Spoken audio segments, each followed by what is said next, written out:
Setelah sekian lama wishlist rakit PC 5 tahun lalu, akhirnya jadi juga. Jadi spek yang saya rakit itu nggak hanya sekedar untuk kebutuhan gaming ya, tapi untuk kebutuhan editing juga. Dan saat ini udah bulan ketiga jalan PC ya, dan alhamdulillah belum ada kendala sama sekali. Udah coba overclock juga, aman, udah bagus. Jadi ya komponen yang saya pakai itu kan pakai prosesor AMD Ryzen 3 2200G. Ini saya beli bekas dari teman ini harga 950.000. Dan untuk motherboard itu saya beli yang Gigabyte S2H B450M ya, mini ATX. Itu saya beli dengan harga 1,2 juta. Ini barangnya.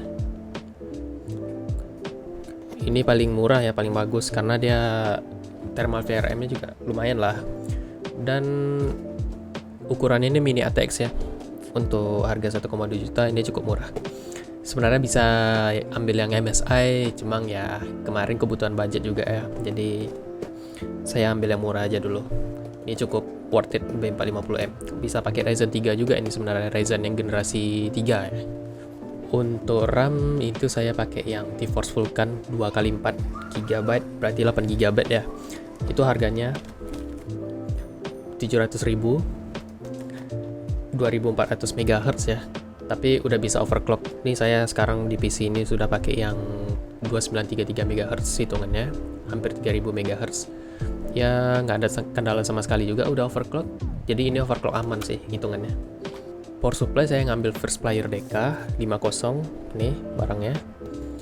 Ini saya beli harga 630. Saya beli yang 500 watt karena rencananya memang mau nambah VGA ya.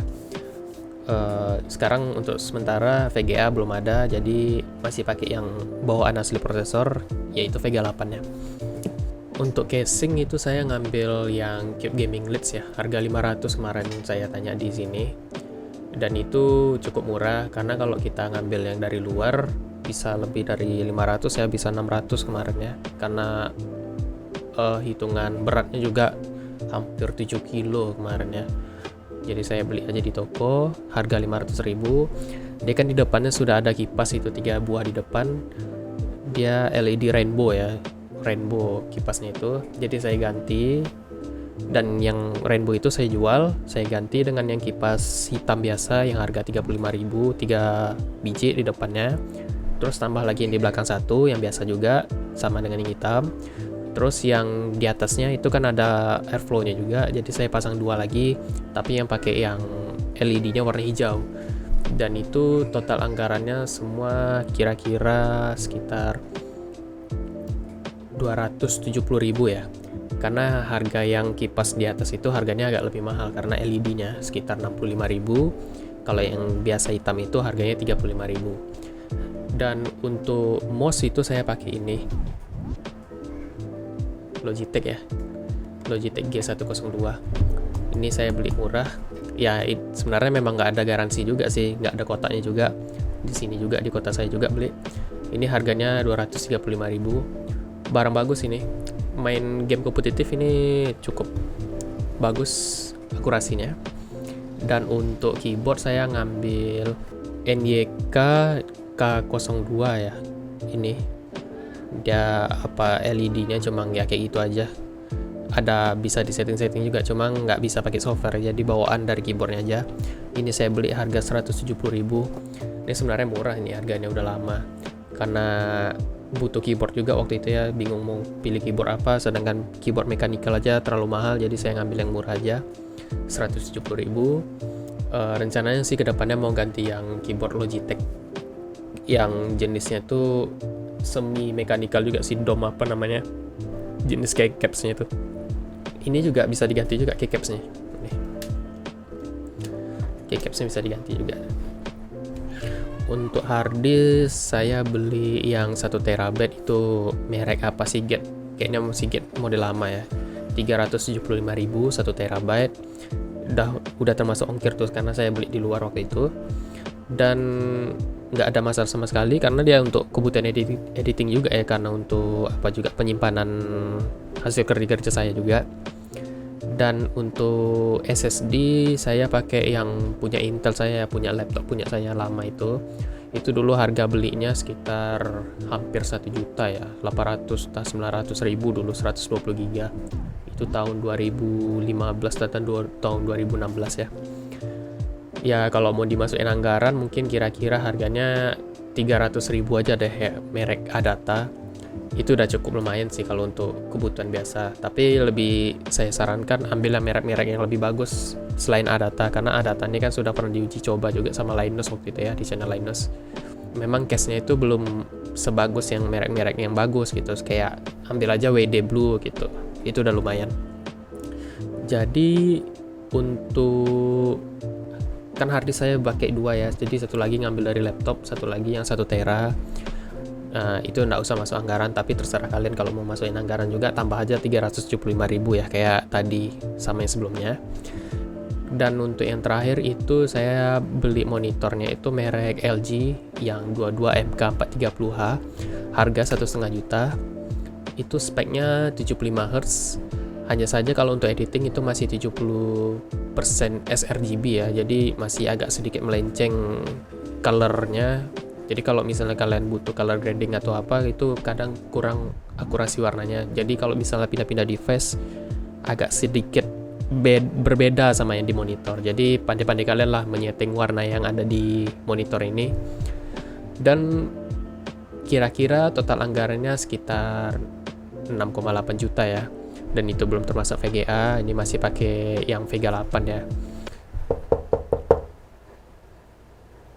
Oh, sebentar. A few inches later.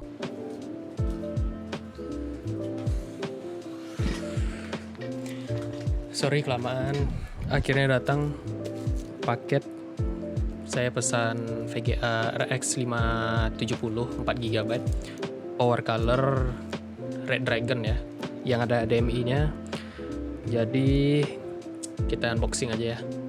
Ini kira-kira saya beli ini sekitar harga 1,3 juta ya, bekas ya. Saya nggak tahu nih bekas mining atau gaming, ya tahu lah. Yang penting kita buka aja dulu ya.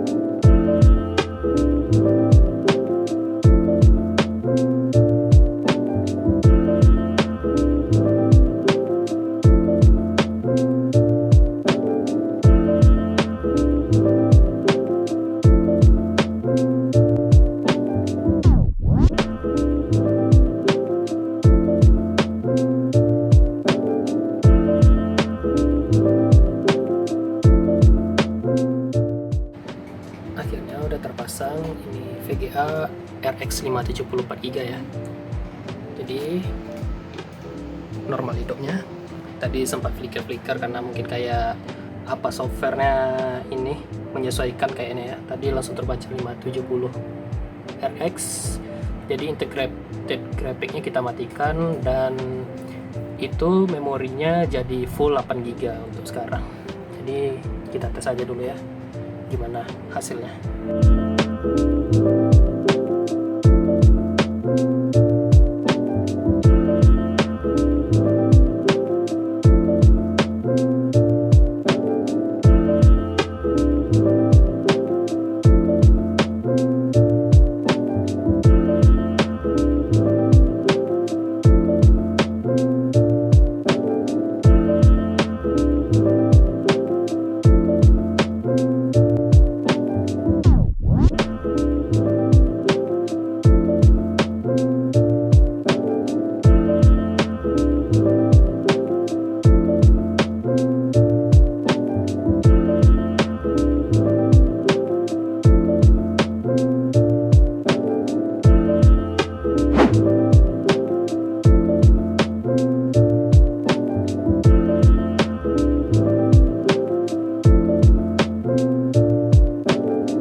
dari Vega 8 yang sudah di overclock ke 1500 MHz ya. Dan itu VGA memang bawaan dari Ryzen 3 2200G dengan RX 570 4GB Power Color Red Dragon. Untuk Dark Souls 3 itu jenis gamenya memang di lock FPS-nya ke 60 ya, sama dengan game-game fighting lainnya yang kita tahu. Dia memang jenis permainannya seperti itu. Apex Legends itu udah bagus ya, nggak ada masalah sama sekali. Memang akurasinya juga cukup lebih baik ya ketimbang dengan yang sebelumnya. Ya walaupun settingannya medium, itu menurut saya sudah nyaman ya di mata saya. Entahlah bagi yang kalian yang suka yang grafik-grafik lebih tinggi lagi, mungkin bisa cari ya VGA sedikit lebih tinggi lagi ya. Sebenarnya memang VGA ini bisa lebih tinggi lagi settingannya, cuman ya bakal penurunannya juga cukup drastis ya. Jadi saya nggak mau menghilangkan tingkat akurasinya jadi berkurang ya. Untuk grade 2019 itu udah bagus ya, bahkan lebih baik sensitivitasnya sebelum pakai RX 570 ini alias pakai Vega 8 nya, karena memang nggak sampai 50 fps pun rasanya sedikit lebih berat ya kalau dipakai. Jadi ya itulah total anggaran rakitan PC saya ya. Jadi totalnya itu sekitar 8,1 juta dengan masuknya VGA ini. Ingat ya, VGA ini yang saya beli ini bekas ya, dengan harga 1,3 juta. Dan beberapa part lainnya ada yang bekas, dan beberapa partnya ada yang baru ya. Ya, jika kalian ingin merakit PC juga, kalian bisa cari referensi harga di e-commerce ya.